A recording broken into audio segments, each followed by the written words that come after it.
Hi friends, இந்த வீடியோவில் ஒப்பந்த பகுதியில் உச்சரிக்கப்பட்டுள்ள சமீபத்திய உச்சநீதிமன்ற தீர்ப்பின் வழக்கு சுருக்கத்தை, குறிப்பாக வாதியின் பாஸ்புக்கை தராத காரணத்திற்காக ஸ்பெசிஃபிக் பெர்ஃபார்மன்ஸ் வழக்கில் அட்வர்ஸ் இன்ஃபரன்ஸ், அதாவது பாதகமான அனுமானம் செய்ய முடியாது என்பதை நீங்கள் பார்க்க போகிறீங்க. இதை பற்றி தெரிஞ்சுக்க இந்த வீடியோ ஃபுல்லாக பாருங்கள். பிடிச்சிருந்தா லைக், கமெண்ட், ஷேர் பண்ணுங்கள். மறக்காமல் சப்ஸ்கிரைப் பண்ணுங்கள். சப்ஸ்கிரைப் பட்டன் பக்கத்தில் இருக்க பெல் சிம்பிளையும் கிளிக் பண்ணிவிடுங்க. அப்போ தான் நாங்கள் போகிற வீடியோஸோட அப்டேட் பார்த்து நீங்கள் பயன்பெற முடியும். 5 ஜனவரி 2023 அன்று உச்சரிக்கப்பட்ட பசவராஜ் vs பத்மாவதி அன்ர் என்ற முக்கியமான தீர்ப்பில் மேல்முறையீட்டாளருக்கு ஆதரவாக விற்பனை ஒப்பந்தம் நிறைவேற்றப்பட்டது. ரூபாய் 3 லட்சம் ஏர்னஸ்ட் மணியாக வழங்கப்பட்டது. அதன் பிறகு பிரதிவாதி எண் 1 விற்பனை பத்திரத்தை எக்ஸிக்யூட் பண்ணாததால் ஸ்பெசிஃபிக் பெர்ஃபார்மன்ஸுக்காக மேல்முறையீட்டாளர் வழக்கு தாக்கல் செய்தார். வாதி தனது ஒப்பந்தத்தின் பகுதியை நிறைவேற்ற தயாராக இருப்பதாக விசாரணை நீதிமன்றம் தீர்ப்பளித்தது.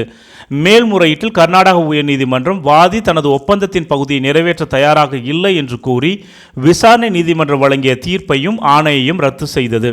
பாதிக்கப்பட்ட நிலையில் தற்போதைய மேல்முறையீட்டு மனுக்கள் தாக்கல் செய்யப்பட்டுள்ளன.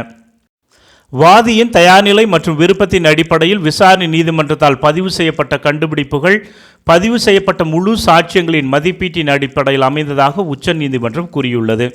சட்டபூர்வ நோட்டீஸில் கூட மீதி தொகையை பெற்று விற்பனை பத்திரத்தை நிறைவேற்றும்படி வாதி பிரதிவாதியுடன் கேட்டுக்கொண்டார் என இருந்தது. பதிலுக்கு பிரதிவாதி விற்பனை ஒப்பந்தத்தை நிறைவேற்ற மறுத்தார்.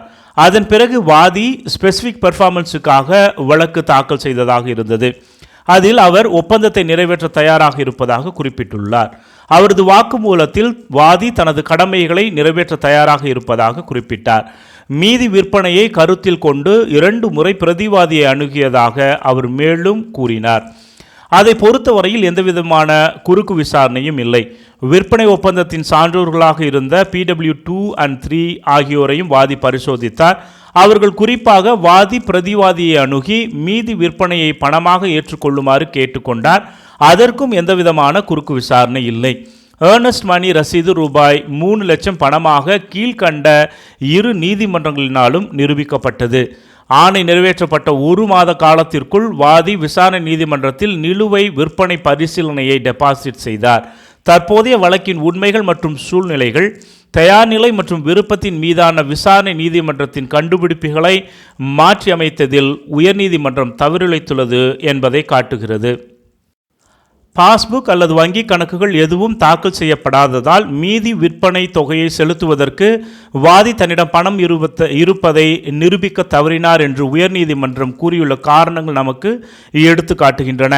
1988 SCC 488 ரிப்போர்ட் செய்யப்பட்ட Indira Kaur and others vs Sheolal Kapoor மற்றும் 1967 SCR 153 ரிப்போர்ட் செய்யப்பட்ட ராம்ரதி கௌர் vs திவாரிகா பிரசாத் சிங் வழக்கில் வகுக்கப்பட்ட சட்டத்தை தற்போதைய வழக்கில் பயன்படுத்துவதன் மூலம் உயர்நீதிமன்றத்தால் அட்வர்ஸ் இன்ஃபரன்ஸ் எதுவும் எடுக்கப்பட்டிருக்க முடியாது என்பதை இது நமக்கு காட்டுகிறது.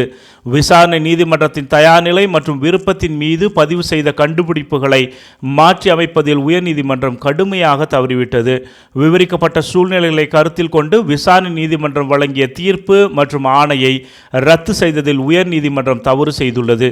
இந்நிலையில் உயர்நீதிமன்றம் வழங்கிய தீர்ப்பும் உத்தரவும் நீடிக்க முடியாதது என்றும் அதை ரத்து செய்வது தகுதியானது என்றும் மற்றும் விசாரணை நீதிமன்றத்தால் வழங்கப்பட்ட தீர்ப்பும் மற்றும் ஆணை இதன் மூலம் மீட்டெடுக்கப்படுகிறது என்றும் உச்சநீதிமன்றம் கூறியுள்ளது.